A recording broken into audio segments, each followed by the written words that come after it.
Rivalries aren't what they used to be. These days, the biggest fights don't always happen on the streets with fists and laser beams. Sometimes they're fought with microphones. They're fought on social media with millions of people listening in. And today, we're going to break down a feud that is absolutely shaking up the entire villain media world. Yeah, you heard that right. For a minute, just forget about the bank heists and the big showdowns with heroes. The beef that everyone is talking about right now is a flat-out war of words, streams, and subscribers. It's a clash of generations, a clash of styles, and a clash of two very different cities.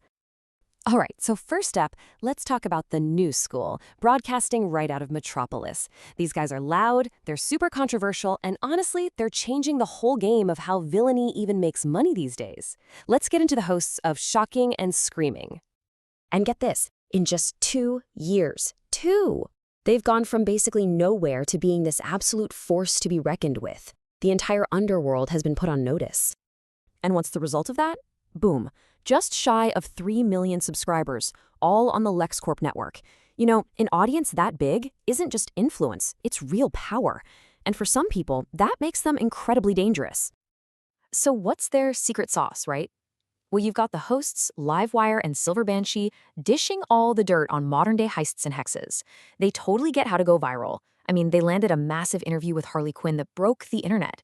But here's where they're really, really smart. They weaponize controversy. When heroes get their episodes taken down, they don't just back down. They flip the script and frame it as a culture war, basically saying, see, powerful men are trying to silence us. It's a genius move that turns every takedown into free publicity and builds them this insanely loyal fan base.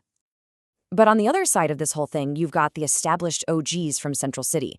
They are the grizzled veterans, the absolute legends of the game. And they represent a kind of villainy that, well, feels like it's under attack these days. They've been doing this since 2017. In podcast years, that's basically forever. It's earned them this reputation as the real, authentic voice of classic villainy. And their numbers? Just look at them. Almost 5 million subscribers. They are the undisputed kings, no question. They've spent years building this massive, hardcore following with nothing but raw, unfiltered stories. And their whole vibe is just completely different. The hosts, Mirror Master, and The Top are all about that throwback feel, telling stories about fighting the Flash back in the 90s. And their slogan, "Can't cancel criminals," that's not just a catchphrase, it's their whole philosophy. They see the world changing and they're digging their heels in. For their fans, the Rougerots, this show is like their safe space, a place for villains who feel like they're being left behind.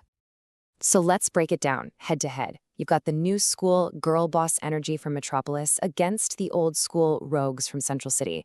It's explosive, controversy-driven growth versus years of just total dominance.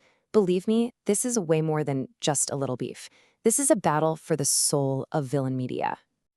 So you've got these two giants circling each other. What sets it all off? What makes this Cold War turn hot? Well, like a lot of the great feuds, it wasn't some huge explosion.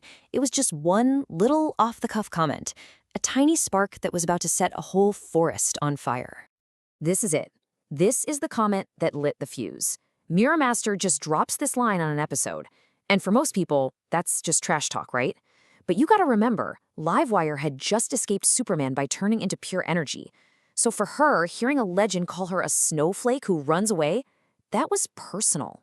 She heard him calling her and her entire generation of villains totally soft. And after that? Oh man, things just exploded. It was like a masterclass in how to escalate a fight. That one little comment opened the floodgates, and this thing spiraled from a passive-aggressive jab into an all-out media war, fought on podcasts, social media, you name it. And they did not hold back. The first shots were absolutely brutal. Livewire's comeback was perfect, just turning Mirror Master's whole running away thing right back on him. Then Silver Banshee goes for the throat, bringing up The Top, getting beat by Gorilla Grodd. Their insults were sharp, they were clever, and the response from the old guard? Not so much. Just blunt, nasty, old-school insults. And right there, in that first exchange, you could see the difference in how they fight. And this all happened so fast. We're talking about a single month. It went from that first comment, to the clapback, to social media drama, to A-list guests like Starro dropping out. It just kept getting crazier and crazier every single week. The speed of it all was just wild. And this This right here is the heart of the whole thing. The top goes on this whole rant defending his legacy. He's basically saying, hey, we built this. We're the real deal. He's fighting for his substance, for his history. And Livewire's response is just savage. She doesn't even argue with him. She just mercilessly roasts their style. She makes their whole brand sound old and lame. It's a killer move because in today's world, sometimes style is substance. But then it got even crazier. Livewire and Banshee bring Giganta on their show, and she drops this story about the top trying to flirt with her. And it ends with this, you just have to read it. It is so weird and so specific. It was a humiliating blow that took this feud from serious to just completely ridiculous. And just when you think it can't get more personal, Silver Banshee pulls this one out of the archives. She brings up this legendary fail from Mirror Master at Star Labs. And that line, calling it performance art, ouch. That's a burn that doesn't just call him a failure, it questions his entire career as a villain. Okay, so at this point, they've said everything they can possibly say. They've attacked careers, looks, biggest mistakes. There's nowhere else to go with words, right? So what's next? Well, it had to get real. And this was the last straw. Reflected Revolution puts out an episode called Static Cling. I mean, come on. It's such an obvious shot at the electric-powered Livewire. And the whole episode is about villains who are just a flash in the pan. That's a direct challenge. You just can't let that slide. Livewire's reply came back fast, and it was not a joke. She didn't just fire back with more insults. Nope. She made a threat, a real one. She promised to physically mess with their next live show. The game had officially changed. This wasn't just about words anymore. And you will not believe what happened next. I don't know if it's brave or just plain arrogant, but Mirror Master and the top, they called her bluff. They announced their very next live show would be in Centennial Park, right in the heart of Metropolis.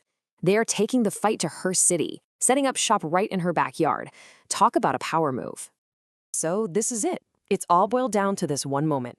A live show, a direct threat, and two crews ready to collide in public. You've got the new school with their media savvy and their razor-sharp wit versus the old guard with their raw power and years of experience. Who's going to win this thing?